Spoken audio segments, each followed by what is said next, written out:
వృక్ష ప్రపంచం నేడు ప్రపంచంలో వృక్షాలు జంతువులు నివసిస్తున్నాయి. అలాగే ఈ జీవ ప్రపంచంలో సజీవులు నిర్జీవుల్లో వృక్షాలు జంతువులు అనేవి ఒక ప్రత్యేకమైనటువంటి. అయితే ఇవి రెండు ఒక ప్రపంచం, వృక్ష ప్రపంచం ఒకటి, జంతు ప్రపంచం ఒకటి. అసలు వృక్ష ప్రపంచంలో ఏమున్నాయి, వృక్షాలకు ఉన్నటువంటి లక్షణాలు ఏంటి, వీటిలో ఎలాంటి క్రియలు ఎలా జరుగుతున్నాయి అని ఒకసారి మనం పరిశీలించినప్పుడు, ఒక మొక్కను తీసుకొని పరిశీలించినప్పుడు ఆ మొక్కలో ఏముంటాయి అని మనం ఒకసారి చూసినట్టయితే, మొక్కలో ఏదైనా ఉమ్మెత్త మొక్క కానీ ఒక మామిడి చెట్టు మొక్క కానీ చూసినట్టయితే ఆ మొక్కలో వేర్లు ఉంటాయి, తర్వాత కాండం ఉంటుంది, పుష్పాలు ఉంటాయి, తర్వాత కాయలు ఉంటాయి, తర్వాత కొమ్మలు ఉంటాయి, తర్వాత కాయల నుంచి విత్తనాలు వస్తాయి. మరి ఈ విధంగా తిరిగి ఆ విత్తనాలు మొలకెత్తడం, మనం వేరే స్థలంలో వేసినప్పుడు మొలకెత్తడం జరుగుతుంది. అయితే ఈరోజు మనం ఇప్పుడు వేర్లు కాండం అనే దాని గురించి తెలుసుకుందాం. మొక్కల బాహ్య స్వరూపాన్ని పరిశీలించినప్పుడు ఎలా ఉంటుందో ఒకసారి మొక్కను చూడండి. వాటికి ఆకులు ఉంటాం, కాండం ఉంటాం గమనిస్తున్నాం. దాంట్లో ముఖ్యంగా వేరు ఎలా ఉంటుంది మొక్కలో, మనకి బాహ్యంగా కనిపించినటువంటిదే వేరు. మనకి బాహ్యంగా మొక్కలో కనిపించేవి కాండము, ఆకులు, కొమ్మలు, ఫలాలు, ఇవి మనకి కనిపిస్తున్నాయి. కానీ మనకి భూమి అడుగున వేరు అనేటటువంటిది ఒక భాగం ఉంది, అది మన కంటికి కనిపించదు. ఒకసారి ఒక చెట్టును తవ్వి చూసినట్టయితే ఆ వేరు ఎలా ఉందో మనం పరిశీలించవచ్చు. వేరు వృక్షదేహంలో భూగర్భంగా పెరిగేది. అంటే చెట్టు కాండం ఎలాగ పెరుగుతుందో పైకి కిందికి అలాగే మనకి వేర్లు కూడా పెరుగుతుంటాయి. విత్తర అంకురణ దశలో ప్రథమ మూలం నుండి ఏర్పడినటువంటి వేరు వ్యవస్థ భూమిలోకి పెరిగి మొక్కకు స్థిరత్వాన్ని ఇస్తుంది. అంటే ఇక్కడ ఒక విత్తనం మొలకెత్తేటప్పుడు ఆ విత్తనం నుంచి ప్రథమ మూలము, ప్రథమ శాఖ అనేటటువంటిది బయలుదేరింది. అది మొలకెత్తేటటువంటి సమయంలో ప్రథమ మూలం అనేటటువంటిది భూమి లోపలికి వెళ్తుంది, ప్రథమ శాఖ అనేది భూమి పైకి వస్తుంది. శాఖ పైకి వచ్చి కాండంగా మారి, కాండం నుంచి కొమ్మలుగా మారి, ఆకులు ఏర్పడి పుష్పం ఏర్పడటం జరుగుతుంది. అలాగే ప్రథమ మూలం నుంచి భూమి లోపలికి వెళ్ళినటువంటిది దాని నుంచి చిన్న పక్క వేర్లు, అలా ఏర్లు, కోకట వేర్లు, చాలా లోతుగా వేర్లు, రకరకాల అబ్బరపు వేర్లు, రకరకాల వేర్లతోటి కొన్ని మొక్కలు ఉంటాయి. అంటే అది భూమి లోపల ఒక చెట్టు, పెద్ద చెట్టు మనకి ఆకారంగా చాలా పెద్దగా కనిపిస్తుంటే భూమి లోపల అంత పెద్దగా వేర్లు ఉన్నాయని మనం గుర్తించాలి. ఎందుకంటే అంత పెద్ద చెట్టు భూమి మీద మనం మామూలు భూమి మీద నిలబెట్టలేం. అంటే భూమి లోపల ఎంతో పెద్ద పెద్ద ఏర్లు ఉండటం వల్లనే అది భూమిని స్థిరత్వంగా మొక్కని ఆ భూమి మీద ఉంచుతుంది అన్నమాట. అంటే స్థిరత్వంగా నిలబడేటట్టు చేస్తుంది, అంటే ఆకారాన్ని ఇస్తుంది, ఆధారాన్ని ఇస్తుంది. అంటే ఈ వేరు వ్యవస్థ భూమిలోకి పెరిగి మొక్కల స్థిరత్వాన్ని కలగజేస్తుంది అనే విషయాన్ని మనం ఇక్కడ గుర్తుంచుకోవాలి. అలా చూడండి ఒకసారి ఆ వేర్లు ఎలా కోకట వేర్లని, పక్క వేర్లని ఎలా విస్తరించినాయో. అంటే కొన్ని చెట్లకి వేర్లు చాలా లోతుగా చాలా విస్తరించి ఆ చెట్టు ఎంతవరకు విస్తరించిద్దో అంతవరకు కూడా వేర్లు విస్తరించి ఉంటాయి అన్నమాట. వేరు వ్యవస్థ లక్షణాలు. వేరు భూగర్భంలో గురుత్వాకర్షణ దిశకు అనుకూలంగా కాంతి అనువర్తనానికి వ్యతిరేక దిశలో పెరుగుతాయి. అంటే ఇక్కడ భూగర్భంలో గురుత్వాకర్షణ దిశకు అనుకూలంగా, అంటే భూమికి గురుత్వాకర్షణ వైపుగా ప్రయాణించేటట్టుగా, అలాగే కాంతి అనువర్తనానికి వ్యతిరేక దిశలో చెట్లు పైకి పెరుగుతుంటాయి. అంటే ఇక్కడ మనకి కాండం పెరుగుతుంటుంది, వేర్లు కూడా పెరుగుతూనే ఉంటాయి. అయితే వేర్లో కణుపుల మధ్యమాలు, పత్రాలు, మొగ్గలు ఉండవు. అంటే మనకి అదే కాండం మీద పరిశీలించినప్పుడు కాండం మీద మనకి మరి కొమ్మలు ఉంటాయి, కణుపులు ఉంటాయి, పత్రాలు ఉంటాయి, మొగ్గల్లాగా ఉంటాయి. కానీ వేర్లో అలాంటివి ఏమీ ఉండవు. అవి లోపలికి ఉండి సన్న వేర్లు, చిన్న వేర్లు, మరి ఇంకా పెద్దగా ఉండే లావుగా ఉండే వేర్లు, ఇలా ఒక్కొక్క సన్నగా ఉండేదే కొంతకాలం తర్వాత దానికి పెద్దగా లావుగా అయ్యే అవకాశం. అంటే ఇక్కడ వేరు నీటి మొక్కల్లో వేరు తొడుగు ఉంటుంది, కానీ వేరు వరలు ఉంటాయి, తొడుగు ఉండదు. అంటే నీటి మొక్కల్లో వేరు తొడుగు ఉండదు, కానీ దానికి వరలు లాంటివి ఉంటాయి. అదే మనం వేరే మొక్క వేరే భూమిలో అయినట్టయితే దానికి వేరు పెద్ద తొడుగులాగా ఉంటుంది అన్నమాట. కానీ ఈ నీటి లోపల ఉండేటటువంటి వాటికి వరలు వదులుగా ఉండి పునరుత్పత్తి చెందని నిర్మాణం అన్నమాట ఇక్కడ మనం దీన్ని గుర్తించాలి. అలాగే వేరు వ్యవస్థ రకాలు. ఆవృత బీజ మొక్కల్లో 2 రకాల వేరు వ్యవస్థ ఉంటుంది. అంటే మొక్కలు 2 రకాలు, అంటే పుష్పించని మొక్కలు, పుష్పించే మొక్కలు. ఆవృత బీజాలు, వివృత బీజాలు అని అర్థం. అంటే వేరు వ్యవస్థలో ఆవృత బీజ మొక్కల్లో అంటే 2 రకాల వేరు వ్యవస్థలు ఉంటాయి. తల్లి వేరు వ్యవస్థ, అబ్బురపు వేరు వ్యవస్థ. దాన్నే మనం పీచు వేరు వ్యవస్థ అని కూడా అనొచ్చు. అంటే తల్లి వేరు వ్యవస్థ అంటే ప్రతి దాంట్లో ఒక తల్లి వేరు అని పెద్ద వేరు ఉంటుంది, అదే తల్లి వేరు వ్యవస్థలో. అబ్బురపు వేరు వ్యవస్థలో తల్లి వేరు అనేది ఉండదు. అన్నీ ఒకే తీరుగా పొడుగ్గా అన్నీ ఒకే తీరుగా ఉంటాయి, ఒకే పరిమాణంలో ఉంటాయి అన్నమాట. మీరు చూడండి ఇక్కడ తల్లి వేరు వ్యవస్థ ఎలా ఉందో, అబ్బురపు వేరు వ్యవస్థ ఉందో. అలాగే తల్లి వేరు వ్యవస్థ గురించి తెలుసుకుందాం. ఈ రకమైన వేరు వ్యవస్థ ద్విదళ బీజాలలో ఉంటుంది. అంకురోత్పత్తి సమయంలో విత్తనం నుండి ప్రథమ మూలం భూమిలోనికి నిటారుగా పెరిగి వేరుగా ఏర్పడుతుంది. అంటే ఇక్కడ ఈ రకమైనటువంటి వేరు వ్యవస్థ ద్విదళ బీజాల్లో, అంటే 2 దళాలు ఉన్నటువంటి, అంటే వేరుశనగ, చిక్కుడు, అలాగే చింత, ఇలా రకరకాలైనటువంటి కొన్ని మరి ఏకదళ బీజాలు కూడా ఉన్నాయి. అంటే ఇక్కడ ద్విదళ బీజాల్లో అంకురోత్పత్తి సమయంలో ఒక విత్తనం భూమిలో నాటినప్పుడు దాని నుంచి ఒక చలనం అనేది వచ్చి దానిలో ఒక చైతన్యవంతమైన విత్తనం, దాని నుంచి ప్రథమ మూలము, ప్రథమ శాఖ అనేది బయలుదేరుతుంది. అంటే ఈ ప్రథమ మూలం అంటే భూమిని తాగ్గానే విత్తనం, నీటి తేమ తగలగానే విత్తనం, వెంటనే అది మొలకెత్తడం ప్రారంభిస్తుంది. ఎందుకంటే ఒక విత్తనం ఓ బస్తాలో పోసి 1 సంవత్సరం పాటు ఇంట్లో ఉంటే దానిలో ఎలాంటి మార్పు ఉండదు, అలాగే ఉంటుంది. అదే విత్తనాలని మనం రైతు తీసుకెళ్ళి పొలంలో పోసినప్పుడు, పొలంలో చల్లినప్పుడు, లేకపోతే ఈ విత్తనాలకి నీటి తడి తగిలినప్పుడు ఇవి మొలకెత్తుతూనే ఉంటాయి సహజంగా.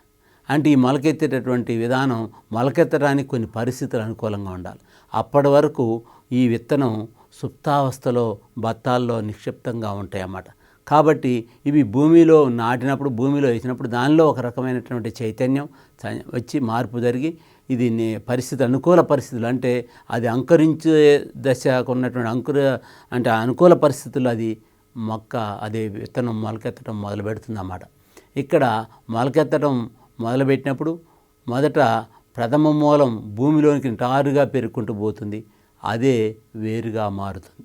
అబ్బురపు వేరు వ్యవస్థ, ఇది పీచు వేరు వ్యవస్థ అంటారు. పీచు వేర్లు అంటారు. ఎక్కువ పీచుగా ఉంటాయి వేర్లు, అన్ని సన్నగా ఒకే తీరుగా ఉండేది అబ్బురపు వేరు. ఇది ఏకదళ బీజ మొక్కల్లో జరుగుతుంది. మొక్కలోని ప్రాథమిక వేరు నుండి కాకుండా ఇతర భాగాల నుండి ఏర్పడు వేరు వ్యవస్థ ఇది. అన్ని భాగాల నుంచి ఒకే తీరుగా ఏర్పడే సామాన్యంగా ఇది ఏకదళ బీజ మొక్కల్లో ఉంటుంది. అలాగే మనం పరిశీలించితే కొన్ని మొక్కల్ని మనం చూడవచ్చు. అలాగే వేర్లు ఏం చేస్తాయి, వేరు యొక్క విధులు ఏంటి? నేల నుండి ఖనిజ లవణాలని, నీటిని శోషించి కాండ వ్యవస్థకు సరఫరా చేయుటకు, అంటే కాండ వ్యవస్థకు నీటిని, లవణాలని, ఖనిజాలని, అంటే నీటిలో ఉన్నటువంటి కరిగి ఉన్నటువంటి ఖనిజాలు, లవణాలని, అంటే వీటిని వేరు వ్యవస్థ, అంటే ఈ వేటిని కాండ వ్యవస్థకు సరఫరా చేస్తుంది. అంటే వేరు వ్యవస్థ యొక్క ప్రధాన విధి అది. అంటే భూమి లోపల మనం చెట్టు పైన పెరుగుతుంటే మనం నీళ్ళు ఎక్కడ పోస్తాం? చెట్లు మొదల్లో పోస్తుంటాం. చెట్టు చుట్టూ పాది చేసి చెట్టు మొదల్లో నీళ్లు పోస్తాం. ఎందుకని? మనం మొక్కలపైనో లేకపోతే ఆకులపైనో నీళ్లు చల్లం, లేకపోతే కాండం మీద నీళ్లు పోయాం. ఆ కాండానికి ఆహారం రావాలంటే, కాండం ఏపుగా పెరగాలంటే కిందనున్నటువంటి చెట్టు చుట్టూ ఉన్నటువంటి మొదల్లో ఒక పాదుల్లాగా చేసుకొని అక్కడ నీళ్లు పోసినట్టయితే ఆ నీరు భూమిలోకి వెళ్ళి లోపల ఉన్నటువంటి వేర్లు దాని చుట్టూ ఉన్నటువంటి నేలలో ఉన్నటువంటి ఖనిజాలని, లవణాలని తీసుకొని అది తర్వాత కాండం పెరుగుటానికి, కాండ వ్యవస్థకి మరి అది ఆహారాన్ని అందించుతుందన్నమాట. అంటే వాటికి కావాల్సిన పోషక లవణాలని అందించడం జరుగుతుంది. మరి ఇది ప్రధాన విధి, అంటే వేరు యొక్క ప్రధాన విధి అది. అంటే పూర్తిగా వేర్లు లోపించిన నీటి మొక్కలు కొన్ని ఉన్నాయి. ఇది ఉల్ఫియా, యుట్రిక్లేరియా లాంటి మొక్కల్లో ఇవి వేర్లు ఉండవన్నమాట. వేరు రూపాంతరాలు, వేర్లు మరి అన్ని మొక్కల్లో వేర్లు ఒక తీరుగా ఉండవు, కొన్ని మొక్కల్లో ఒక తీరుగా ఉంటాయి. అన్నీ తల్లి వేరుండి అన్ని వేర్లే పైన వేర్లు ఎంత లావు ఉన్నాయో మరి పైన ఉన్నటువంటి కాండం అంత లావు ఉంటాయి. కొన్ని వేర్లు చాలా లావు ఉంటాయి, వేర్లు కూడా చాలా లావు ఉంటాయి. మరి కొన్ని వేర్లు పీచు వేర్లు అని ఉంటున్నాయి అని చెప్పాం. మరి కొన్ని వేర్లు రూపాంతరం చెంది ఉంటాయి. అంటే ఇలా కాకుండా మొక్కల్లో కొన్ని ప్రత్యేక విధులను నిర్వర్తించటానికి మరి భాగాల్లో ఏర్పడే శాశ్వతమైన నిర్మాణాత్మక మార్పులే రూపాంతరాలు అంటారు, వేరు రూపాంతరాలు అంటారు. వేరు రూపాంతరాల్లో మనం కొన్ని వేర్లను బాగా నిశ్చితంగా పరిశీలిస్తే వేర్లు చాలా పెద్దగా ఉంటాయి, అవి కాండంగా తయారైనట్టు ఉంటాయి. పైన మాత్రం చాలా మొక్కగా ఉండి మామూలుగా ఆకులు ఇట్లా పాకుతూ ఉన్నట్టు. కానీ దాని అడుగున భూమి లోపల మాత్రం దాని కాండం చాలా పెద్దగా ఉంటాయి, అక్కడ ఆహారాన్ని నిల్వ చేసుకుంటాయి. మరి అలాంటి వేరు నిర్మాణాలు ఉన్నాయి, వేరు రూపాంతరాలు ఉన్నాయి, చూద్దాం. అయితే నిల్వ చేయి వేర్లు దుంప వేర్లు అంటారు. ఏం నిల్వ చేసేది? ఆహారం నిల్వ చేసే వేరు. ఆహారం నిల్వ చేసుకునేటువంటిది ఇక్కడ స్వయం పోషక మొక్కల్లో అదనపు ఆహారాన్ని వేర్లలో నిల్వ ఉంచుకోవడం వల్ల అవి ఉబ్బి దుంపల్లా మారుతాయి. అంటే ఈ స్వయంగా ఆకు సహాయంతో కిరణజన్య సమయక్రియ జరుపుకొని ఆహారాన్ని తయారు చేసుకున్నటువంటి ఆహారం దుంపల్లో ఎక్కువగా నిల్వ చేసుకుంటాయి. దుంపల్లో వేర్లలో నిల్వ చేసుకోవటం వల్ల దుంపలు ఉబ్బి లావుగా ఉంటుంది. ఉదాహరణకి మనకి కందదుంప, మరి అదే క్యారెట్లు, మరి మనకి బీట్రూట్లు, ఇవన్నీ చూస్తే లోపల గడ్డలుగా పెద్దగా ఉంటాయి. అంటే అలాగే జెన్స్ గడ్డలని ఇలా కొన్ని ఉంటాయి, బాగా భూమి లోపల బాగా లావుగా ఉబ్బి ఉన్నట్టుగా ఉంటాయి. కాబట్టి ఇక్కడ ఆహారం నిల్వ చేసుకొని దుంపల్లో ఆహారం నిల్వ చేసుకోవడం జరుగుతుంది. దీన్ని మనం ఏమంటామంటే వీటిని కూడా మనం వేర్లే అంటాం, కాకపోతే వీటిని దుంప వేర్లు అంటాం. దుంప వేర్లు అంటాం. తల్లివేరు దుంప వేరుగా రూపాంతరం చెందుతుంది. ఇక్కడ తల్లివేరు వేరే మొక్కల్లో, కొన్ని మొక్కల్లో తల్లివేరు పొడుగ్గా లోతుగా లావుగా వెళ్తే ఇక్కడ తల్లివేరు దుంపవేరుగా మారుతుంది. రఫానస్ సటైవం ముళ్ళంగి నూలుకండి ఆకారంలోగా అది దాని ఆకారంలోకి రూపాంతరం చెందుతుంది. డాకసి కెరోటా అంటే క్యారెట్, ఇది శంకు ఆకారంలో. మనం క్యారెట్లు కొన్నప్పుడు చూడండి మార్కెట్లో, అవి ఎలా ఉంటాయి? శంకు ఆకారంలో ఉంటాయి.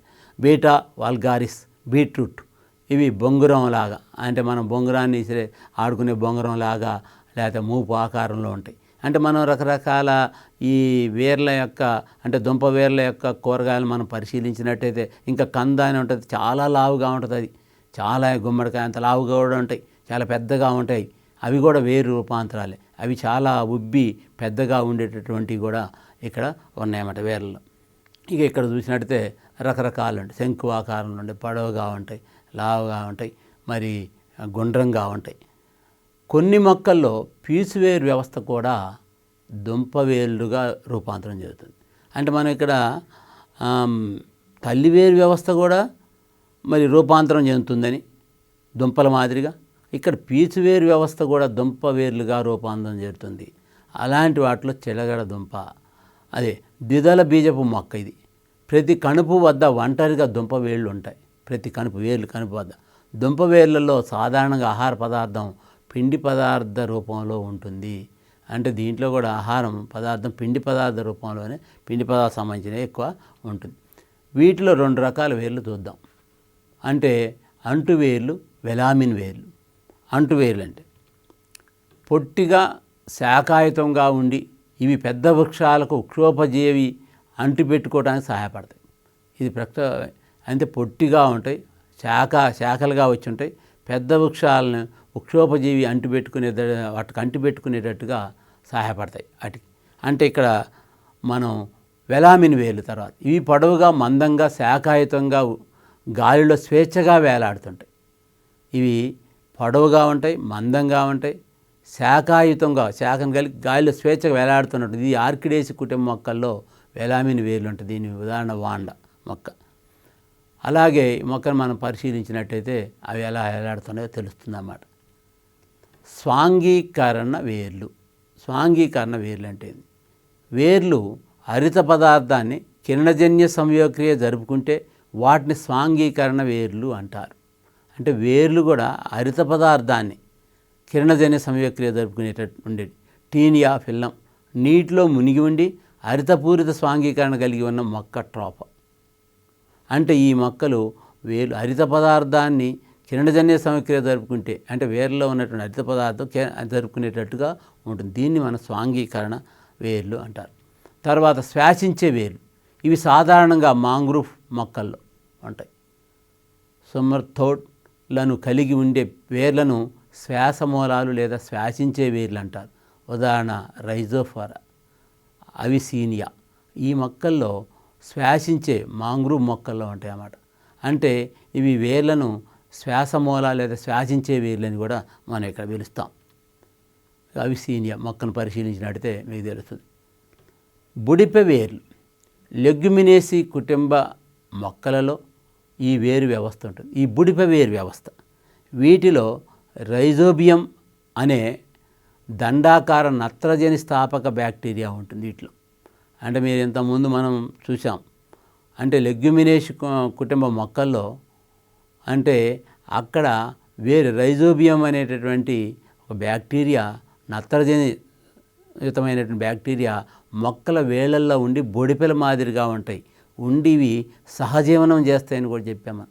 అంటే సహజీవనం అంటే ఆవాసాన్ని కుటుంబ మొక్కలు, అంటే ఇప్పుడు లెగ్యుమినేసి కుటుంబంలో ఉన్నటువంటి చిక్కుడు లాంటి వీటికి ఆవాసాన్ని కల్పిస్తాయి. ఇవి నత్రజనియుత అనేది మొక్కకు అందియటం జరుగుతుంది. ఇక్కడ సహజీవనం అనేది జరుగుతుంది. అంటే ఒక బుడిపెలు మనం పరిశీలించినట్టయితే ఈ బుడిపెలుగా ఉండి అక్కడ మనకి వేర్లు కనిపిస్తాయి అన్నమాట. సాధారణంగా ఉన్నత జాతి మొక్కలలో వాతావరణంలో నత్రజనిని N2 రూపంలో వినియోగించుకుంటాయి. అరాకిస్ వేరుశనగలో కూడా చూడండి, మనకి వేరులో పడుతుంటాయి, దాని వెంటనే కాయలో పడుతుంటాయి. కాకపోతే ఆ కాయల్లోంచి విత్తనాలు వస్తాయి.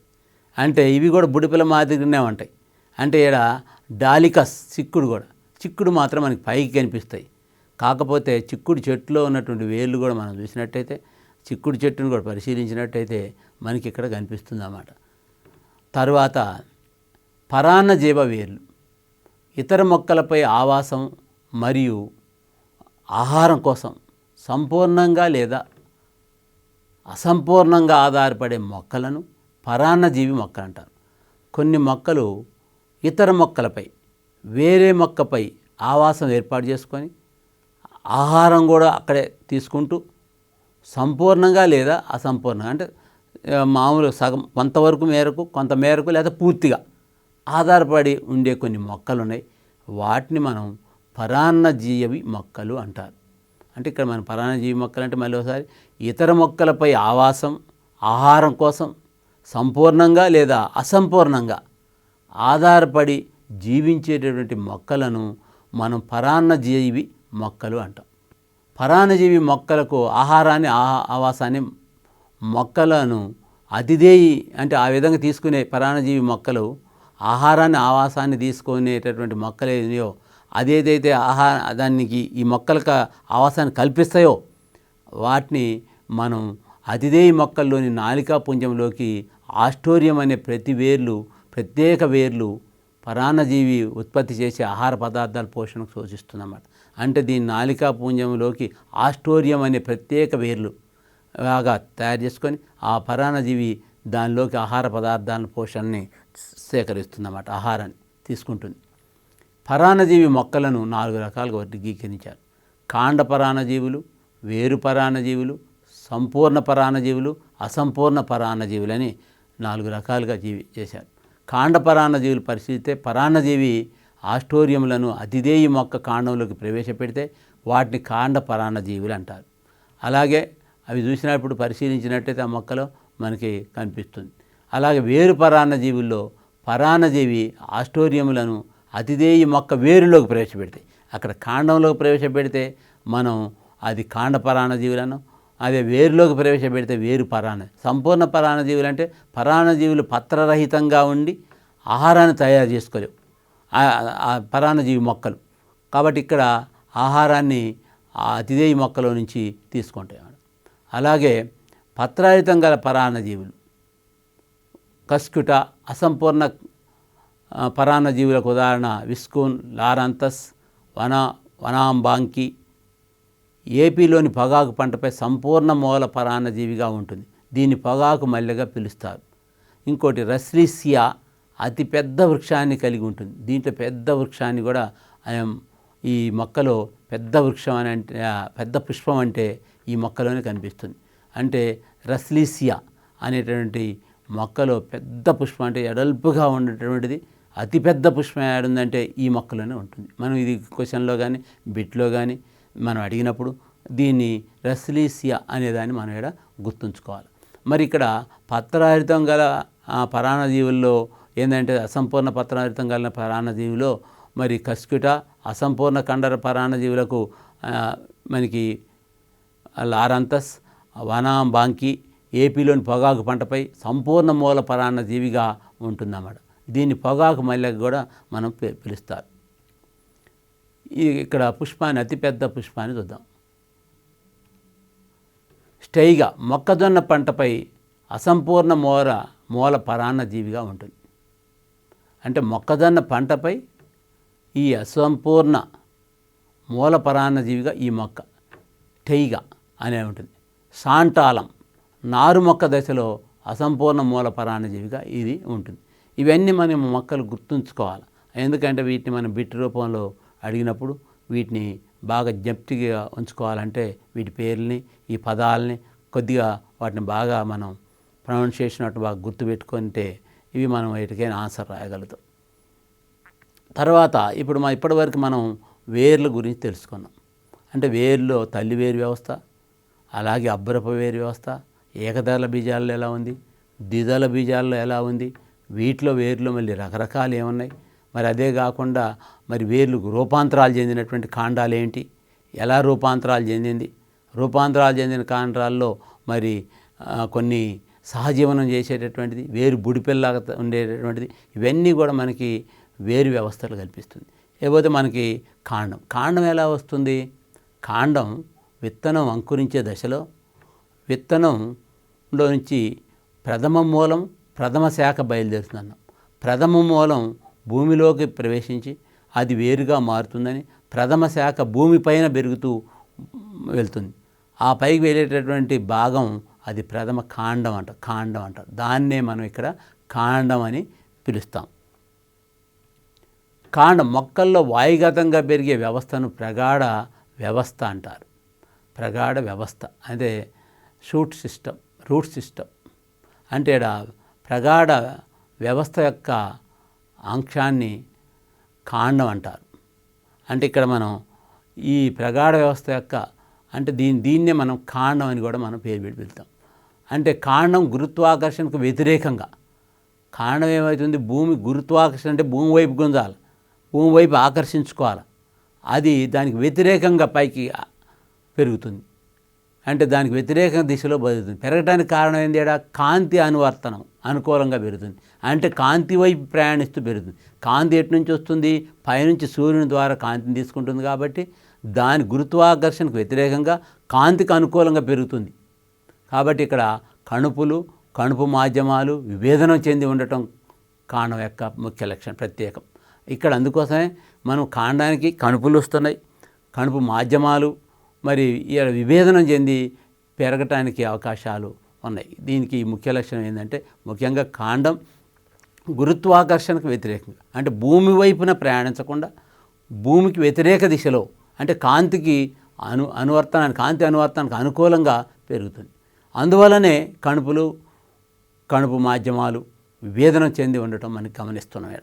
అలాగే ఇది ముఖ్య లక్షణం. దీంట్లో విధులు వేరు వ్యవస్థ నుండి నీరు లవణాలను పత్రాల నుండి ఆహార పదార్థాలను మొక్కల్లో ఇతర భాగాలకు అందిస్తుంది.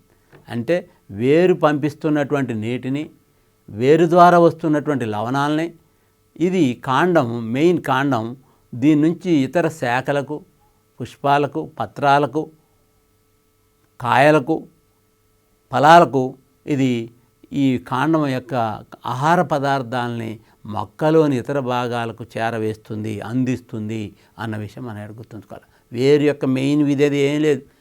భూమిలో ఉన్నటువంటి వేరు వ్యవస్థ అంటే కాండం యొక్క ముఖ్య విధి అంటే వేరు వ్యవస్థ అందిస్తున్నటువంటి భూమిలో నుండి అందిస్తున్నటువంటి లవణాలని, ఖనిజాలని వేర్లు భూమిలో నుంచి పీల్చుకొని అవి కాండానికి అందిస్తే కాండము మరి కాండంలో ఉన్నటువంటి వివిధ భాగాలకి కాండంలో ఉన్న వివిధ భాగాలకి ఆకులకు కొమ్మలకు వీటన్నిటికి కూడా ఈ పదార్థాలను అందించేటటువంటిది మెయిన్ దాని యొక్క విధి. అది కాండం యొక్క విధి. మరి చెట్టును నిటారుగా ఉంచడానికి, చెట్టుని మరి కింద వేరు వ్యవస్థతో ఆధారంతో నిటారుగా ఉండటానికి, ఒక ఆకారంగా ఉండటానికి ఈ కాండ వ్యవస్థ మెయిన్గా తోడ్పడుతుంది. ఈ కాండం మీదనే మిగిలినటువంటి ఆకులు మరి కొమ్మలు పువ్వులు ఆధారపడి ఉన్నాయి.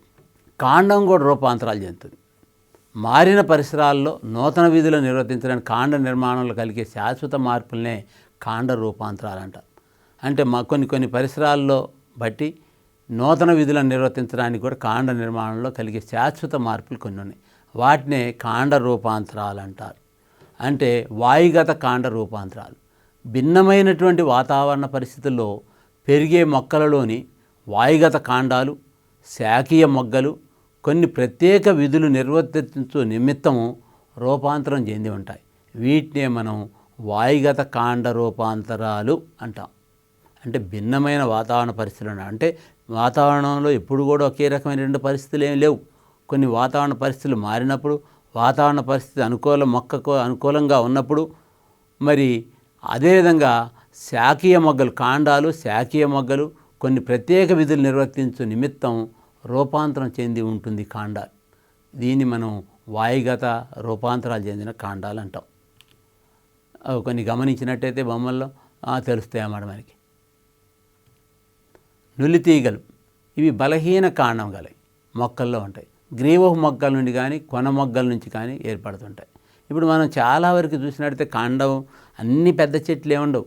కొన్ని ఒక చెట్టుకైనా బాగుతుంది, ఒక పెద్ద బిల్డింగులకు కూడా ఎంత ఎత్తైన దానికి పందిరి పాకటానికి అవకాశం ఉంటే మాత్రం అది ఉన్నది చిన్న కాండమే, అది బరువుగా మోయలేదు కూడా, కానీ పాక్కుంటూ ఎంత దూరమైనా పోతుంది. మనం ఇప్పుడు సొరతీగ, మరి అదేవిధంగా పొట్ల తీగలు, ఇంకా అదేవిధంగా మల్లె తీగలు, అదేవిధంగా చాలా ఇట్లా పాకేటటువంటి గుణం ఉన్నటువంటి చాలా చెట్లు కాండం బలహీనంగానే ఉంటుంది, కానీ అది పాకటం ఎంత దూరమైనా కూడా పాకుతుంది. అంటే దానికి ఆధారం అనేది ఒకటి కావాలి. ఆధారం ఉంటే ఎంత దూరమైనా కూడా పాకుతుంది. ఈడ కాండమే మెయిన్ కాదు, ఈడ పెద్ద పెద్ద కాయలు కాస్తాయి. అది ఇప్పుడు మనం గుమ్మడి చెట్టు ఉంది, గుమ్మడి కాయలు కాసేది, దాని యొక్క కాండం చాలా విగ్గానే ఉంటుంది. అలాగే మనకి సొరపాదులు, అలాగే పొట్లై, ఇవన్నీ కూడా మనకి చాలా చిన్నగానే ఉంటాయి. కాకరై, ఇవన్నీ వీటి కాండాలన్నీ చిన్నగానే ఉంటాయి, పలసగానే ఉంటాయి. కాకపోతే ఇది మాత్రం బాగా పెరిగి చాలా దానికి ఒక తోడు ఆధారం ఉంటే మాత్రం ఎంత దూరమైన, ఎంత పైకైనా, చెట్టు మీదకైనా, ఎంత బిల్డింగ్ మీదకైనా పాకటానికి ప్రయత్నిస్తుంది. నేల మీద కూడా పాకటానికి ప్రయత్నించింది. పాకి పెద్ద పెద్ద కాయలను కూడా అది ఇచ్చే అవకాశం ఉంది. అంటే మనకి పెద్ద పెద్ద చెట్లు, మామిడి చెట్లు, ఇంకా వేరే పెద్ద కాండం వేర్లు కలిగినటువంటి చెట్లు కన్నా కూడా ఇవి ఇంకా పెద్ద కాయలను కూడా ఇచ్చే అవకాశం. కాబట్టి ఇక్కడ మనం బలహీన కాండం గల మొక్కల్లో మనం చూడవచ్చు నులితీగ. అంటే గ్రేవపు మొగ్గల నుండి కానీ కొన మొగ్గల నుండి కానీ వేర్పడతాయి. పాసిఫ్లోరా, జుకమల్లె గ్రేవపు మొగ్గలు నులితీగగా మారుతుంది. ఇది పత్రగ్రేవపు మొగ్గ లేదా కొన మొగ్గ నుంచి ఏర్పడతాయి. ఇవి రక్షణ కోసం ఏర్పడే దృఢమైన చేవదేరిన మనదేలిన నిర్మాణాలు కూడా ఉంటాయి కొన్నిట్లో. అదేవిధంగా బోగన్విల్లియా, అలాగే విధంగా ప్యూనికా గ్రానిటం, కార్సిసా కొండారస్ వాక కొన మొక్క ఒక జత ముళ్ళను కలిగి ఉంటాయి. కార్సిసా కొండారస్ అది వాక, కొన మొక్క ఒక జత ముళ్ళను కలిగి ఉంటుంది ఒక్కోటి. అంటే ఇక్కడ మనం ఈ సైంటిఫిక్ నేమ్స్ మనం బాగా గుర్తుపెట్టుకోవాల్సినటువంటి అవసరం ఉన్నది. కాబట్టి ఈ మొక్కల్లో ప్రతి మొక్కకు కూడా ఒక సైంటిఫిక్ నేమ్ ఉంటుంది, ఒక శాస్త్రీయ నామం ఉంటుంది. ప్రతి జంతువుకు కూడా ఒక శాస్త్రీయ నామాన్ని శాస్త్రవేత్తలు పెట్టారు. మనకి ఎగ్జామ్స్లో ఈ కాంపిటేటివ్ టెస్ట్లో ఎక్కువగా ఈ శాస్త్రీయ నామాలని బాగా 1కి 2-3 సార్లు బాగా పలికినట్టయితే మనం ఆ పేర్లు బాగా మనకి నోటికి ఉండే అవకాశం ఉంది. కాబట్టి వీటిని ఎక్కువగా ప్రయత్నించాలి. కాబట్టి వీటిని మనం శాస్త్రీయ నామాల్లో బాగా గుర్తుపెట్టుకోవాల్సిన అవసరం ఉంది. వీటిని కూడా మనకి బిట్లో రూపంలో ఎక్కువగా అడిగే అవకాశం ఉంది. అలాగే కొక్కాలు, ఇవి గేవ మొగ్గలు లేదా కొన మొగ్గల నుండి ఏర్పడతాయి. ఇగోనియా అభిముఖ పత్రాల్లో గ్రేవ మొగ్గలు కొక్కాలుగా మారుతుంటాయి, కొన్నిట్లో కొక్కాలుగా ఉండి. ప్రతిభాకాండాలు ఇవి సాధారణంగా ఎడారి మొక్కల్లో నీరు తక్కువగా లభించే అనావృష్టి ప్రాంతాల్లో పెరిగే మొక్కల్లో ఏర్పడతాయి. ఇవి సాధారణంగా ఎడారి మొక్కలు, అంటే నీరు తక్కువగా లభించే, అంటే ఈ ప్రతిభా కాండాలు సాధారణ ఎడారి మొక్కల్లో, ఎడారిలో ఏమేమి మొక్కలు పెరిగితే మనకు తెలుసు. ఎడారిలో చాలా నీరు తక్కువగా ఉంటుంది, అనావృష్టి పరిస్థితులు కూడా ఎక్కువగా ఉంటాయి. ఈ పెరిగే మొక్కల్లో ఏం చేస్తాయంటే ఇవి ఏర్పడతాయి, ఈ ప్రతిభా కాండాలు ఏర్పడుతుంటాయి. అంటే ఉపనిష్య, కాదురైన, ఇంకా మనకు తెలిసిన ఇంతకుముందు బ్రహ్మజవుడు, నాగజవుడు ఇలాంటి మొక్కలను కూడా మనం ఎడారిలో పెరిగేవి కూడా మనం గమనించాం. చూడండి ఎడారిలో పెరిగే మొక్కలను ఒకసారి. అంటే వాటి పత్రాలే కాండాలుగా మారుతాయి, అవేగా కంటకాలుగా మారుతాయి, ముళ్ళుగా కూడా మారుతాయి. అంటే వీటిని మనం బాగా గమనించినట్టయితే వేర్లు ముళ్ళే కాండాలుగా మారటం, పత్రాలే కాండాలుగా మారటం మనం వాటిని గమనించాం. అంటే ఇక్కడ ఎడారుల్లో నీటి కొరత బాగా ఉంది కాబట్టి ఆ పరిస్థితులకు అనుకూలంగా అది అక్కడ నీటిని నిల్వ చేసుకొని, కాండాల్లో ఆహారాన్ని నిల్వ చేసుకొని మొక్కని చనిపోకుండా మరిన్ని రోజులు బతికించడం కోసం ఇక్కడ ఈ విధంగా రూపాంతరాలు చెంది ఉంటాయి అనేది మనం ఇక్కడ గుర్తించాలి. దుంప వంటి కాండాలు, వాయుగత కాండం ఆహార పదార్థాన్ని నిల్వ చేసి దుంప వల్ల ఏర్పడితే వాటిని దుంప వంటి కాండాలు అంటారు. అంటే ఇక్కడ వాయుగత కాండం ఆహార పదార్థాలు నిల్వ చేసుకొని దుంపలాగా గట్టిగా తయారు కావటం, ఈ విధంగా గట్టిగా తయారైనట్టయితే వాటిని మనం దుంప వంటి కాండాలు అని అంటున్నాం. దాంట్లో ఉదాహరణలో నూలుకోలు అనేది ఈ మొక్కలో ఇలాంటిది కనిపిస్తుంది. వాయుగత కాండం ఆహార పదార్థాలను నిల్వ చేసి దుంప వలె ఏర్పడితే వాటిని మనం దుంప వంటి కాండాలు అని అంటున్నాం. ఇక్కడ మనం శాఖీయ కూరకాలు, పుష్పకాలు రూపాంతరం చెంది చిన్న సంగ్రహిత శాఖలుగా అభివృద్ధి చెంది పోషక పదార్థాలను నిల్వ చేస్తాయి. దీన్నే లఘు లసునాలు అంటారు. అంటే ఇక్కడ మనకి కాండాలు నులితీగల్లాగా, మరి లసునాల్లాగా, మరి రకరకాలుగా రన్నరు ఇట్లా మనం చాలా చూసాం. అంటే వీటిలో కొన్ని ఒక్కొక్కటి ఒక్కో రకంగా ఉంటాయి. అంటే ఒక్కో పార్టు ఇక్కడ ఒక్కో కాండంగా మారుతాయి, గట్టిగా మారుతాయి, ఆహారాన్ని నిల్వ చేసుకుంటాయి. ఇప్పుడు కొన్ని చోట్ల ఆకుల్లో ఆహారాన్ని నిల్వ చేసుకుంటే, ముళ్ళు గట్టిగా ఉండి వాటిలో ఆహారాన్ని నిల్వ చేసుకుంటే, ఇక్కడ మనకి లఘు లసనాలు అని చెప్పి ఇవి శాఖీయ కూరకాలు, పుష్పకాలు రూపాంతరం చెంది చిన్న సంగ్రహిత శాఖలుగా అభివృద్ధి చెంది పోషక పదార్థాన్ని నిల్వ చేసుకుంటాయి. వీటిని మనం లఘు లసునాలు అంటారు. డయాస్కోరియా, బల్ఫిఫెరా, దీనిలో పత్రగీవాల్లో లఘు లసనాలు ఏర్పడతాయి. కాబట్టి ఇది మనం గుర్తుంచుకోవాల్సినటువంటిది. లఘు లసనాలకు ఉదాహరణ డయాస్కోరియా, బల్బిఫెరా. అంటే వీటి లోపల ఆహారాన్ని రూపాంతరాలు చెంది ఆహారాన్ని ఇక్కడ నిల్వ చేసుకుంటాయి. కాబట్టి వీటిని మనం లఘు లసనాలు అని చెప్పి అంటున్నమాట. కాబట్టి ఇక్కడ లఘు లసనాలు అంటే ఏందో మనం గుర్తుంచుకోవాలి.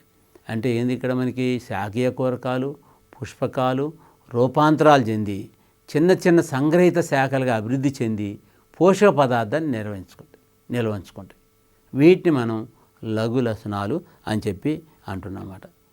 అయితే ఇక్కడ కొన్ని చూడవచ్చు ఎలా ఉన్నాయో. అంటే లఘు లసనాలకు బొమ్మలు కొన్ని చూడండి, ఫిగర్స్, డయాగ్రామ్స్. ఉపవాయుగత కాండ రూపాంతరాలు. ఉపవాయుగత కాండ రూపాంతరాలు కొన్ని బలహీన కాండం గల మొక్కలలో కాండం కొంత భాగం భూగర్భంగాను కొంత భాగం వాయుగతంగాను ఉంటుంది. ఇక్కడ ఉపవాయుగత కాండ రూపాంతరాలు కొన్ని బలహీన కాండం కలిగినటువంటి మొక్కల్లో కాండం కొంత భాగం భూగర్భంగాను కొంత భాగం వాయుగతంగాను ఉంటుంది. ఇటువంటి కాండాలను ఉపవాయుగత కాండాలు అంటారు. ఇవి శాఖీయోత్పత్తికి తోడ్పడతాయి. అంటే ఇక్కడ ఉపవాయుగత కాండ రూపాంతరాల్లో అంటే ఇక్కడ మనం వేరు అనేక రూపాంతరాలుగా ఉంటుంది. వాయుగత కాండ రూపాంతరాలు, లఘు లసనాలు, నులితీగలు, ఇట్లా రకరకాలుగా రూపాంతరాలు చెంది ఉంటుందన్నమాట. దీంట్లో భూగర్భం అంటే కొంత భాగం భూగర్భంగాను కొంత భాగం వాయుగతంగాను ఉంటుంది. అంటే ఇటువంటి ఉపవాయుగతం పూర్తిగా కాకుండా. అంటే ఈడ వీటిని శాఖీయోత్పత్తికి కూడా తోడ్పడతాయి. వీటిలో శాఖీయోత్పత్తిని మనం చూడవచ్చు అనేది చెప్తాను. రన్నర్లు. బలహీన కాండం ఉన్న కొన్ని మొక్కలలో కాండాలు సాగిలపడి ప్రతి కనుపు నుండి వేర్లు ఉత్పత్తి అవుతాయి. అంటే బలహీన కాండం ఉన్నటువంటి కొన్ని మొక్కల్లో కాండాలు బాగా సాగుతూ బలపరుపుగా సాగుతూ నేల మీద పోతుంటాయి. అంటే వాటి కాండాలు సాగిలపడి ప్రతి కనుపు నుండి వేర్లు ఉత్పత్తి అవుతాయి. అంటే దీని నుంచి ఇంకో ప్లేస్లోకి ఉత్పత్తి అవుతాయి. ఆ కనుపు నుంచి వేర్లు ఉత్పత్తి అయ్యి మళ్ళీ అది భూమికి తాకి మళ్ళీ ఆ నుంచి మళ్ళీ ఇంకో కనుపు దగ్గర పోయిన తర్వాత అక్కడ మళ్ళీ భూమికి తాకి మళ్ళీ వేర్లు ఉత్పత్తి అవుతాయి. అంటే మనం కొన్ని చూసినట్టయితే గరిక చూడండి, సరే మనం చూస్తున్నటువంటి వాటిలో అది ఎలా ఉంటుంది, కొద్దిగా పెరగగానే కొంత గనుపు రాగానే అది భూమికి తాగగానే ఆ గనుపు దగ్గర వేర్లు వస్తాయి. ఇంకా కొంచెం ఇంకో కొంత కొమ్మ వేయగానే మళ్ళీ గనుపు దగ్గర వేర్లు వస్తాయి. అంటే ఈ విధంగా పాకుతూ ఈ నేల మొత్తం కూడా పాకుతుంటుంది. నేల ప్రయాణించే దానికి వాతావరణ పరిస్థితులు, నీరు, లవణాలు, నేల సరైనది దొరికితే ఎంత దూరం అయినా కూడా ఇది పాక్కుంటూ పోయే అవకాశం. అంటే బలహీన కాండంగా ఉంటుంది.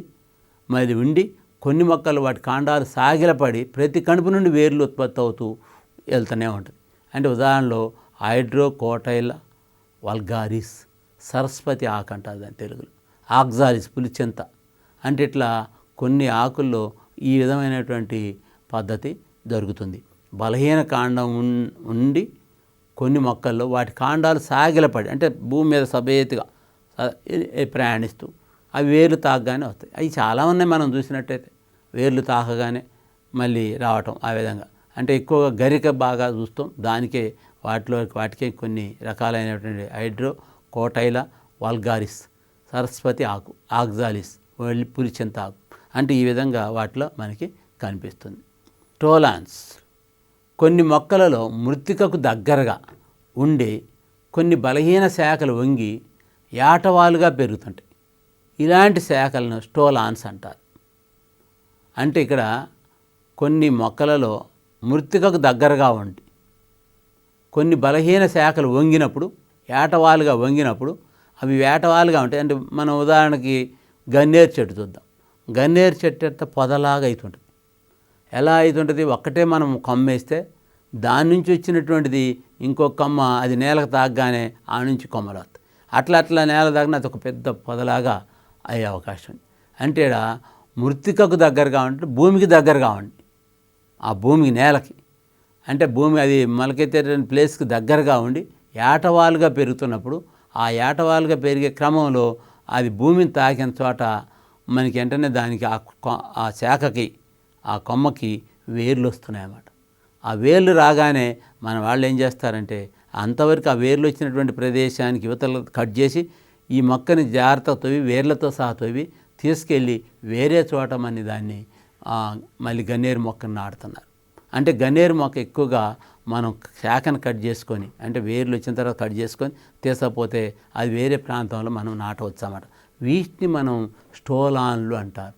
అంటే కొన్ని మొక్కల్లో మృత్తికకు దగ్గరగా ఉండి కొన్ని బలహీన శాఖలు వంగి, అంటే అన్నీ వంగవు, కొన్ని నిటారుగా వెళ్తాయి, నిటారుగా వెళ్తూనే ఉంటాయి. కొన్ని శాఖలు కిందికి వంగి ఏటవాలుగా పెరుగుతాయి. కాబట్టి అలాంటి శాఖల్ని మనం ఇక్కడ స్టోలాన్స్ అని అంటాం. నీరియం వడోరమి, దీని గన్నేరు యొక్క శాస్త్రీయం నీరియం వడోరమి గన్నేరు. జాస్మినం అనేటువంటి ఇంకొక మొక్క. ఇలాంటి మొక్కల్లో మనం చూడవచ్చు అన్నమాట. ఇంకా కొన్ని మొక్కలు కాండం అంటే కాండం దిగువ భాగం కొంత మృత్తికలో ఉంటాయి, సర్కర్లు అంటారు. అంటే సర్కర్స్ అంటే ఇవి కాండం దిగువ భాగంలో కొంత మృత్తికలో ఉంటాయి, దిగువ భాగం ఉండే మృత్తికలో ఉండి అవి పెరుగుతుంటాయి. ఇక కొన్ని అఫ్సెట్లని స్వేచ్ఛగా నీటిలో తేలియాడే కొన్ని మొక్కల్లో కాండం క్షీణించి చిన్న దిమ్మెలు ఏర్పడుతుంటాయి. వీటి మీద అనేక పత్రాలు క్రమ పద్ధతులు వృద్ధి చెందుతుంటాయి. అంటే వీటి మీద మనకి గమనించినట్టయితే స్వేచ్ఛగా నీటిలో తేలియాడే కొన్ని మొక్కల్లో కాండం క్షీణించి చిన్న దిమ్మెలు ఏర్పడి ఇవి నీటి మీద అనేక పత్రాలుగా ఒక క్రమ పద్ధతిలో వృద్ధి చెందుకుంటూ పోతాయి. వీటిని ఆఫ్సెట్లు అంటారు. ఇలా రకరకాల మొక్కలు అంటే ఇక్కడ కాండం రూపాంతరాలు చెందింది. ఇప్పుడు మనం ఆఫ్సెట్ల గురించి చూసాం, మరి అదే సర్కార్ల గురించి, స్టోలన్ల గురించి, నిరుతీగల గురించి, మరి ఇట్లా ఇట్లా కొన్ని వీక్ కాండాలు, ఇవన్నీ కూడా అంటే బలహీనమైనటువంటి కాండాలు. మనం ఈ మొక్కలు కూడా చాలా ఉన్నాయి మనకి, పెద్ద పెద్ద వృక్షాలనే మనం గమనిస్తున్నాం. ఇవి కూడా పాక్కుంటూ చెట్టు మొత్తాన్ని కూడా పాకుద్ది. కొన్ని చెట్లు చూసినట్టయితే కొన్ని తీగలు చెట్టు మొత్తాన్ని కూడా పాకుతుంటాయి. పాకి అది వాటిని పెరగనీయకుండా కూడా ఆపుతాయి అన్నమాట, వాటి పెరుగుదలను కూడా ఆపేస్తాయి. అందుకోసం అన్ని చెట్లకు పాకనివ్వరు. వాటికి ఏరేటట్టుగా పాకేటట్టుగా చేసేటటువంటి మార్గం వేరే ప్రాంతంలో స్వేచ్ఛగా వెళ్ళేటట్టు గోడలకి, భవనాలకి కొన్ని బాగుతుంటాయి, కొన్ని చెట్లకు బాగుతుంటాయి, కొన్ని వేరే ఎత్తు ప్రదేశాలకు పాకుతూ పోతాయి. అంటే ఇలా నేల మీద పాకుతూ పోతాయి. ఇలా రకరకాలైనటువంటి మనం బలహీనమైనటువంటి కాండాల్లో మనం కొన్ని మొక్కలు మనం ఇక్కడ చూడవచ్చు అన్నమాట. ఆఫ్సెట్లు చూసినట్టయితే చూడండి, అంటే ఇక్కడ ఒక మొక్క రాగానే అది కొంచెం దూరం కాండం పెరగానే ఆ కాండం నేలకు తాగగానే అక్కడి నుంచి మళ్ళీ వేర్లు రావడం వల్ల ఇంకొంచెం దూరం పోగానే అట్లా ఈ స్థలాన్ని మొత్తాన్ని కూడా ఎంత విస్తీర్ణం అందుబాటులో ఉందో, అనుకూలంగా ఉందో ఆ స్థలాన్ని మొత్తాన్ని కూడా పెరుగుతూ దాన్ని ప్రయాణం చేస్తూనే ఉంటుంది అంత దూరమైన. అంటే ఇక్కడ అక్కడ ఆగవచ్చు, అంటే అక్కడ పరిస్థితులు అనుకూలంగా లేని కాడ ఆగుతుంటుంది అన్నమాట. దాని కాల పరిమితి అయ్యేంత వరకు అది దాన్ని మొక్కని అభివృద్ధి చేసుకుంటూ పోతాయి. అంటే ఆ విధంగా ఉన్నటువంటి కాండాలు ఇక్కడ మనం బలహీనమైనటువంటి కాండాలని చెప్పవచ్చు అన్నమాట. భూగర్భ కాండ రూపాంతరాలు అంటే భూగర్భ కాండ రూపాంతరాలు ఏంది? కొన్ని మొక్కల కాండాలు భూమి లోపల పెరుగుతాయి. మరి ఇవి మనం ఇందాక కొన్ని చూసాం, దుంపలు కాకుండా, అంటే దుంపలు అవన్నీ చూసాం. కొన్ని మొక్క భూమి లోపల పెరుగుతాయి, వీటిని భూగర్భ కాండాలు అంటాం. భూమి మీద పెరిగే మామూలుగా కాండాలని చెప్పుకుంటున్నాం. భూమి లోపల పెరిగేవి సాధారణంగా ఏం పెరుగుతున్నాయి? భూమిలో పెరిగేయింది వేర్లే. కానీ భూగర్భ కాండాలు అంటున్న వాటిని వేర్లను కూడా ఎందుకు? శాఖీయోత్పత్తిలో తోడ్పడతాయి. భూమి లోపల ఉండటం వలన శాకాహార జంతువులను వాటి బారి నుంచి కాపాడతాయి. అంటే కొన్ని కాండాలు లోపల ఉండటం వల్ల కొన్ని మరి ఇట్లా ఉపయోగపడవు మామూలు జంతువులకు, వాటికి మనిషి మాత్రమే వాటిని చూసి తీసుకుంటారు. అయితే కొన్ని జంతువులు కూడా మరి దాంట్లో భూమిలో ఉన్నవి కూడా తవ్వుకొని తినేటటువంటి జంతువులు కూడా ఉన్నాయి ఇక్కడ. అంటే భూగర్భంలో ఉన్నటువంటి వాటికి కూడా ఒకసారి టేస్ట్ తగిలినప్పుడు ఇక్కడ ఈ కొమ్మల్లో, ఈ ఆకుల్లో, ఇలాంటి చెట్లలో ఉంటాయని సంగతి అవి కూడా గుర్తించి అవి తవ్వి తినే అవకాశం ఉంది. అంటే ఇక్కడ మనకి కొన్ని మొక్కల కాండాలు భూమిలో పెరుగుతుంటాయి, వీటిని భూగర్భ కాండాలు అంటాం. వాటి విధులు ఏంటంటే శాఖీయోత్పత్తిలో తోడ్పడతాయి. ఇవి శాఖలను ఉత్పత్తి చేసే దాంట్లో తోడ్పడతాయి. భూమి లోపల ఉండటం వల్ల శాకాహార జంతువులు వాటి బారి నుండి కూడా కాపాడబడతాయి. అంటే ఈ రకమైనటువంటి కొన్ని కాండాలు కూడా మనం గమనించవచ్చు. కొమ్ము అంటే ఇక్కడ రైజోమ్ అంటే ఇవి మృత్తికలో భూమికి సమాంతరంగా పెరిగే భూగర్భ కాండం. కణుపుల వద్ద పొలుసాకులు ఉంటాయి. భూమిలో ఉండే అనావృష్టి సమయంలో కూడా ఇవి సజీవంగా ఉంటాయి. అంటే ఇవి సజీవంగా పెరిగే అవకాశం ఉంది. అంటే అదేవిధంగా ఇంకా మనకి అఫిసినాలిస్ అల్లం, అంటే ఇక్కడ ఇంకా మనకి పసుపు, అరటి, మోస, పార, డైసికా, కరిక్యుమా లాంగా అంటే పసుపు, ఇలా జుజుంబర్, అఫిసినాలిస్ అంటే అల్లం, ఇవన్నీ కూడా వీటిని పరిశీలించినట్టయితే మనకి ఎలా పెరుగుతున్నాయో మనం గమనించవచ్చు. ఇది భూమి లోపల వేయగానే అల్లం ముక్కలు చాలా పెద్దగా అవుతుంటాయి. అంటే ఇవి భూగర్భ కాండాలు. అలాగే పసుపు కొమ్ములు అంటారు ఇక్కడ, కొమ్ము, అరటి, అంటే ఇవన్నీ కూడా మనకి కనిపిస్తున్నటువంటి, అంటే ఇవి మృత్తికల్లో భూమికి సమాంతరంగా, అంటే లోతుగా పోయి, ఇవి లోతుగా పోవు, అడ్డంగా పోతాయి.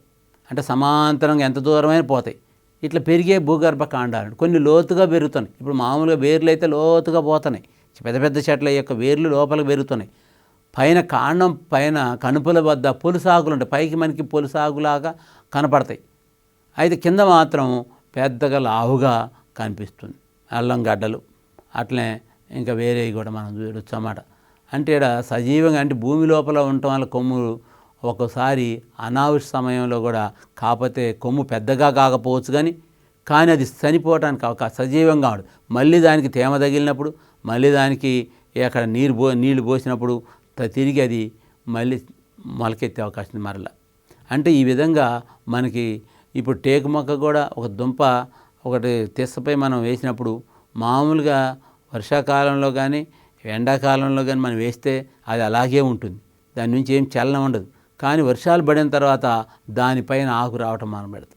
అంటే ఇక్కడ మనం ఏం తెలుస్తుంది, లోపల ఉన్నా కూడా కొన్ని అవి నిక్షిప్తంగా ఉంటాయి, అట్లా సుప్తావస్థలో ఉన్నట్టుండి తిరిగి నీరు తగిలినప్పుడు అవి సజీవంగా అంటే ఏపుగా పెరుగుతుంది. అంటే జీవం ఉన్నది లోపల, కానీ దానికి అనుకూల పరిస్థితులు ఉన్నప్పుడు దానికి స్పీడ్గా దానిలో జీవక్రియ స్టార్ట్ అయ్యి అవి పెరగటం, అది విస్తరించటం అనేది ఇక్కడ జరుగుతుందని మనం చెప్పవచ్చు. ఇంకోటి, కాండం నిర్ణీతమైన లోతులో నిలువుగా పెరిగే ఉబ్బిన భూగర్భ కాండం కండరపీట భాగాన్ని కొన్నిసార్లు అన్ని వైపులా అబ్రపు వేర్లుంటాయి. దీన్ని కొలకేసియా శ్యామ అమరోల్పాలసిస్ అంటే ఇక్కడ అమరోల్పాలస్ అంటే ఇక్కడ మనం కొలకేసియా అంటే ఇది శ్యామ, అమరోల్పాలస్ అనేది ఈ 2 రకమైనటువంటి మొక్కల్లో ఇది మనం చూడగలుగుతాం. కామ్ అంటే ఇక్కడ నిర్ణీతమైన లోతులో నిలువుగా పెరిగే ఉబ్బిన భూగర్భం అంటే నిర్ణీతమైన లోతులోకి పోయి నిలువుగా పోతుంది. కానీ మనం ఎంతమంది గమనించినవి అవి సమాంతరంగా భూమికి సమాంతరంగా వెళ్తాయి. ఇవి నిలువుగా పెరిగి ఉబ్బిన భూగర్భ కాండం కండరపీట భాగాన్ని కొన్నిసార్లు అన్ని వైపులా అబ్రపు వేళ్ళు, దానికి అన్ని కూడా వేళ్ళు వచ్చినట్టుగా కూడా గమనిస్తాం. అబ్రపు వేళ్ళు కూడా వచ్చి అవి లావుగా ఉంటుందన్నమాట కాండం. అంటే ఇప్పుడు మనం చేమగడ్డలు వాటిని చూసినట్టయితే మరి అవి మనకి కనిపిస్తుంది అన్నమాట. దుంపకాండం కొన్ని మొక్కల్లో భూతలానికి దగ్గరగా కాండం దిగువ భాగం నుంచి కొన్ని శాఖలు ఉద్భవించి మృత్తికలోనికి చొచ్చుకుపోతాయి. అంటే ఇక్కడ దుంపకాండం స్టెమ్ టబర్ ఇది ఏంటంటే కొన్ని మొక్కలలో భూతలానికి దగ్గరగా కాండం దిగువ భాగం నుంచి కొన్ని శాఖలు ఉద్భవించి మృత్తికలోనికి చొచ్చుకొని వెళ్ళిపోతాయి. అంటే ఇక్కడ మనం బాగా అబ్జర్వ్ చేయాలి. అంటే మృత్తికలోకే చొచ్చుకొని పోతాయి. అంటే భూమికి దగ్గరగా ఉండి కాండం దిగువ భాగం నుంచి కొన్ని శాఖలు, మళ్ళీ కింద నుంచి కూడా కొన్ని శాఖలు రావడం, అవి మృత్తికలోకి చొచ్చుకొని పోవడం కాండం నుంచి.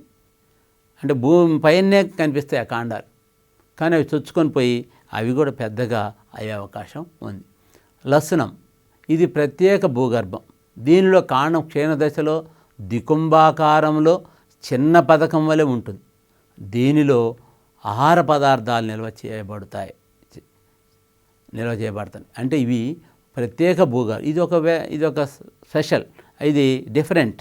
దీనిలో కాండం క్షీణదశలో ద్వికుంభాకారంలో చిన్న పథకం ఉండి దీనిలో ఆహార పదార్థాలు నిల్వ చేయబడతాయి. అంటే దీని లోపల ఆహార పదార్థాలు నిల్వ చేయబడేటట్టుగా ఉంటుంది. దీన్ని మనం లసనం అని చెప్పి అన్నామంట. మనం తర్వాత ఇవన్నీ కూడా ముఖ్యమైనటువంటి మనం ఇప్పుడు అన్ని కాండాలు వివిధ రకాలైనటువంటి కాండాల గురించి తెలుసుకున్నాం. కాండాలు కూడా బలహీన కాండాలు ఉన్నాయని చెప్పాం, వేరు రూపాంతరాలు చెందినవి ఉన్నాయని చెప్పాం. మరి అలాగే అబ్బురపు వేర్లు కలిగినటువంటి కాండాలను చూసాం. మరి అదే తల్లి వేరు వ్యవస్థ కలిగినటువంటి కాండాలను కూడా మనం చూసాం. అయితే ఇప్పుడు మనం కొన్ని ప్రశ్నలు కూడా దీని మీద మనం వేసుకోవచ్చు.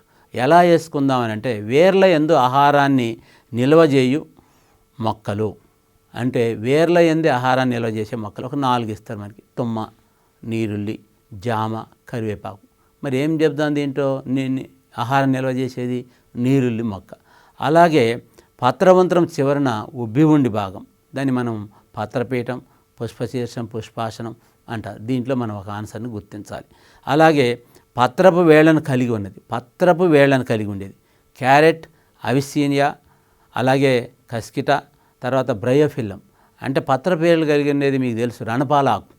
అంటే దీనికి పత్రం నేలకు తాగ్గానే మనం వెంటనే వేర్లు రావటం. అది పూతికాహారైన పుష్పించు మొక్క మోనోట్రోపా. ఈ మొక్క ఇది పుష్పించుతుందన్నమాట. ఆస్టోరియంలను వేటిని పిలుస్తారు అంటే పరాన్నజీవి వేళ్ళని ఆస్టోరియం అని పిలుస్తారు. వృక్షోపజీవి వేళ్లను ఏర్పరచుకునే మొక్క ఆర్కిడ్ మొక్క. అలాగే వేళ్ళు లోపించిన నీటి మొక్కలు కూడా ఉన్నాయి, ఇవి ఇట్రిక్యులేరియా. తర్వాత అరటిలో ఉండే కాండం ఏది? మనం అనృత కాండం అంటారు. కీటకహారి మొక్కల్ని వేటిని అంటారు ఏట్లో? నెపంతిస్, అరటి, కస్కిట, బోగన్విలియా. అంటే దీంట్లో ఏముంటుంది మనకి? కీటకహారి మొక్కలంటే నెపంతిస్. దీన్ని బాగా మనం గుర్తుంచుకోవాలి. తర్వాత ఫెర్న్ మొక్కల్లో ఉండే కాండ రూపాంతరం. ఫెర్న్ మొక్కల్లో ఏ రకమైన కాండ రూపాంతరాన్ని మనం చూస్తాం? లసనమ, కొమ్మ, దుంపకాండం, కందం. అంటే ఏది అంటే ఇక్కడ మనం చూసేటటువంటి దాన్ని మనం ఏమంటామంటే కొమ్ము. అలాగే సన్డ్యూగా పిలువబడే మొక్క శాస్త్రీయ నామం డ్రాసిరా. అలాగే అబ్బురపు వేరు వ్యవస్థ ఈ మొక్కల్లో బాగా ఉంటుంది. అంటే ఏ మొక్కల్లో ఉంటుంది? ద్విదళ బీజ మొక్కలు, ఏకదళ బీజ మొక్కలు, బ్రయోఫైటాలు, దాలోఫైటాలు, దేంట్లో ఉంటుంది ఇది ఎక్కువ అంటే మనకి ఏకదళ బీజ మొక్కల్లోనే ఈ మనకి అబ్బురపు వేరు వ్యవస్థ కనిపిస్తుంది.